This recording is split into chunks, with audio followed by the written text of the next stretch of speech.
அனைவருக்கும் வணக்கங்க. நான் நந்திகேஸ்வர ஆஸ்ட்ராலஜியிலேருந்து பேசுகிறேங்க. இந்த அடிப்படை ஸ்டூடெண்ட்டுக்கு ரொம்ப சிரமம் இந்த நவாம்ச கட்டத்தில் கிரகங்கள் குறிப்பது ரொம்ப கஷ்டமாக இருக்கும். இந்த பாடம் அடிக்கடி இதை நம்ம மென்ஷன் பண்ணுவாங்க.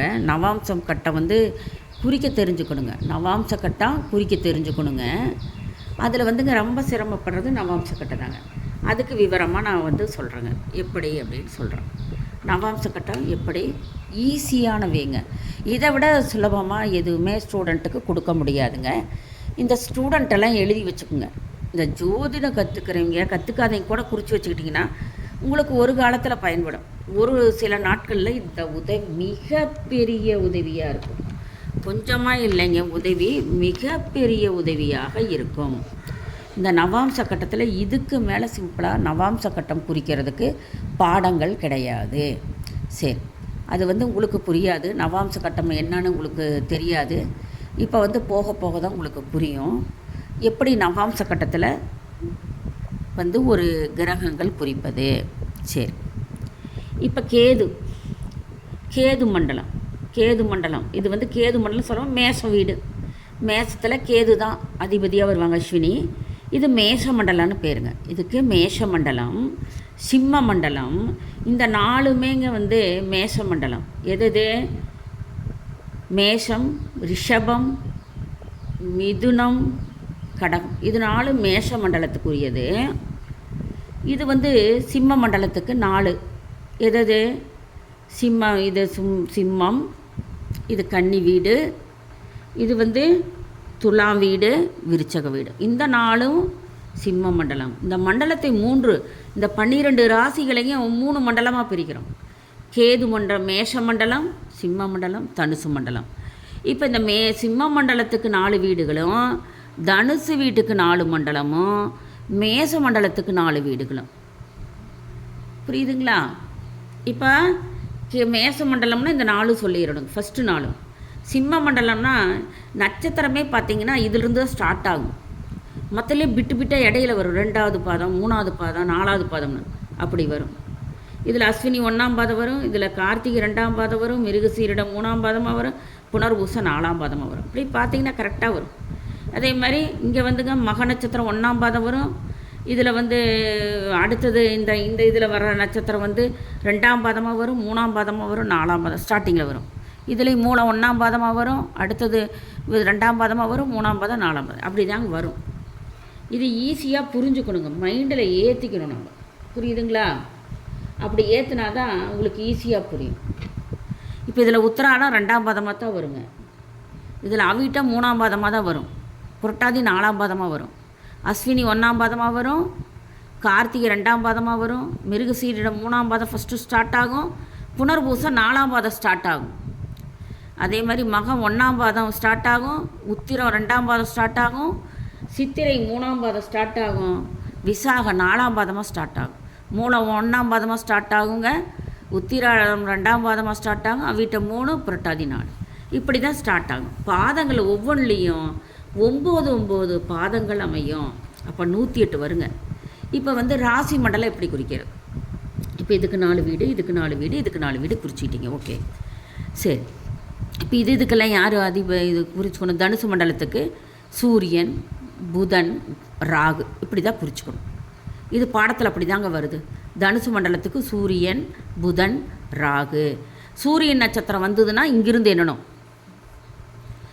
புரியுதுங்களா? சரி. கேது, குரு, சந்திரன் அந்த நட்சத்திரம் வாங்குச்சுன்னா மேஷ மண்டலத்துக்கு ஒடியாந்துடணுங்க. நம்ம குட்டு இங்கே வந்துடணும். கேது நட்சத்திரம் இது வருது, அஸ்வினி. இங்கிருந்து 1, 2, 3 எண்ணணும். குரு நட்சத்திரம் எது? குரு எது வரும்? அதெல்லாம் இப்போ புனர்பூசம்னு வந்ததுன்னு வச்சுக்கோங்க. புனர்பூசம் குரு இங்கிருந்து ஸ்டார்ட் பண்ணி எண்ணிட்டு போகணும். சந்திரன் நட்சத்திரம் எது? பாருங்கள், சந்திரன் எங்கே வருவார்? அந்த சந்திரன், அந்த கேது, குரு, சந்திரன். சந்திரன் நட்சத்திரம் என்னென்ன வருங்க சொல்லுங்கள் பார்க்கலாம். ரோகிணி, அஸ்தம், திருவோணம், இப்படி வந்ததுன்னா இதிலிருந்து எண்ணிட்டு வரும். புரியுதுங்களா? அது இதில் வராதுங்க. அது நவாம்ச கட்டத்தில் எண்ணும்போது வருங்க. ஆனால் இப்படி தான் வரும். இப்போ நட்சத்திர மண்டலம் கேது நட்சத்திரம், குரு நட்சத்திரம், சந்திர நட்சத்திரம். கேது மண்டலத்திலிருந்து எண்ணிட்டு போகணும். சிம்ம மண்டலத்துக்கு சுக்கிர நட்சத்திரம், சனி நட்சத்திரம், செவ்வாய் நட்சத்திரம். இந்த நட்சத்திரங்கள் எதுன்னு உங்களுக்கு தெரிஞ்சிருக்கணும். அப்போ தான் உங்களுக்கு புரியும். இதிலிருந்து எண்ணிட்டு போகணும். புரியுதுங்களா? எந்த நட்சத்திரம் அதிலிருந்து எண்ணிட்டு போகணும். சரி, இது தனுசு மண்டலத்துக்கு சூரியன், புதன், குரு. சரி, இது இப்போ வந்துங்க சூரியன் நட்சத்திரம்னா இங்கே தான் வரும். இங்கே சூரியன் நட்சத்திரம் வரும், செவ்வாய் நட்சத்திரம், குரு, கேது, சூரிய நட்சத்திரம், செவ்வாய் நட்சத்திரம், குரு. மற்ற நட்சத்திரங்கள் வராது பாருங்க. எது வரும்? கேது, சூரியன், செவ்வாய், குரு, கேது, சூரியன், செவ்வாய், குரு, கேது, சூரியன், செவ்வாய், குரு. இப்படி தான் அடுத்தடுத்து வருங்க. புரியுதுங்களா? சரி, இப்போ பாருங்கள், இந்த விவரம் கொடுத்துருக்கேன். மேசம், சிம்மம், தனுசு, கேது. மேசம், சிம்மம், தனுசு வந்துங்க கேது வீடாக வருங்க. கேது நட்சத்திரத்தில் வருங்க. மேசம், சிம்மம், தனுசுக்கு பாருங்கள். தனுசுக்கு கேது, சிம்மத்துக்கு கேது. புரியுதுங்களா? மேசம், சிம்மம், தனுசு, மேசத்துக்கு கேது வரும். இந்த 3 வீடு கேது வீட்டுக்கு வருங்க. ரிஷபத்துக்கு கன்னி, மகரம், சூரியன். ரிஷபத்துக்கு ரிஷபம், கன்னி, மகரம். ரிஷபம் பாருங்கள் சூரியன், துலாம் பாருங்கள் ரிஷபம், கன்னி, சூரியன், மகரம், சூரியன். அடுத்து மிதுனம் சூரியன், மிதுனத்துக்கு செவ்வாய் வரும். மிதுனம், துலாம், செவ்வாய், கும்பத்துக்கு செவ்வாய். துலாத்துக்கு மிதுனம், இது மிதுனங்க, துலாம், கும்பம், செவ்வாய் நட்சத்திரம். அதுக்கு அடுத்தது கடகம், விருச்சகம், மீனம், இதெல்லாம் குரு. இப்படி எழுதி வச்சிட்டிங்கன்னா உங்களுக்கு ரொம்ப ரொம்ப ஈஸியாக புரியும். புரியுதுங்களா? பாருங்கள், எழுதி வச்சுருக்கேன் பாருங்கள். இப்படி தான் இருக்கும் பாருங்கள். இதை எழுதி வச்சுக்கோங்க. உங்களுக்கு நவாம்ச கட்டத்தை குறிக்கிறதுக்கு இதெல்லாம் ஈஸியாக இருக்கும். மண்டலம் இதெல்லாம் தெளிவாக நான் கட்டுறது உங்களுக்கு சொல்லித்தரேங்க. இப்படி தான் நான் படித்தேன். ஈஸியாக புரியும். நவாம்ச கட்டம் குறிக்கிறீங்க, பாடம் கிளாஸ் போகிறவங்க இதை எழுதிட்டு போனீங்கன்னா ஈஸியாக டக்குன்னு நவாம்ச கட்டத்தில் நீங்கள் கிரகத்தை ஏற்றிக்கலாம். புரியுதுங்களா? நவாம்ச கட்டம் குறிக்கும் கிரகங்களுக்கு ஈஸியான வழி தாங்க. லைனாக வரும். கேது, சூரியன், செவ்வாய், குரு. கேது, சூரியன், செவ்வாய், குரு. பாருங்க, கேது, சூரியன், செவ்வாய், குரு. இது கேது மண்டலம். மேஷ மண்டலம் கேது, குரு, சந்திரன். சிம்ம மண்டலம் சுக்கிரன், சனி, செவ்வாய். தனுசு மண்டலத்துக்கு சூரியன், புதன், ராகுங்க. இந்த மெத்தடை தான் ஃபாலோ பண்ணுங்க. பாருங்கள், இது கேது, சூரியன், செவ்வாய், குரு. இதிலிருந்து ஸ்டார்ட் பண்ணணும்.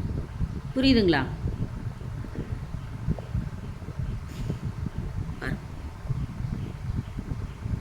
இந்த நட்சத்திரம் வந்ததுன்னா எதில் தொடணும்னு போட்டிருக்குங்க. அஸ்வினியா? அஸ்வினி எதில் வரும்? மேசத்துக்கு அஸ்வினி, கேது மண்டலம் இதுதான் வரும். இதுதான் ஸ்டார்டிங் ஆகும். பார்த்துக்கோங்க,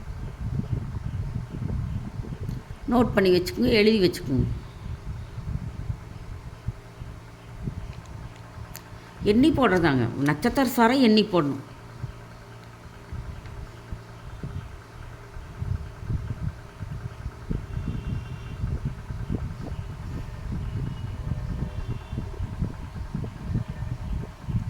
நன்றி, வணக்கங்க.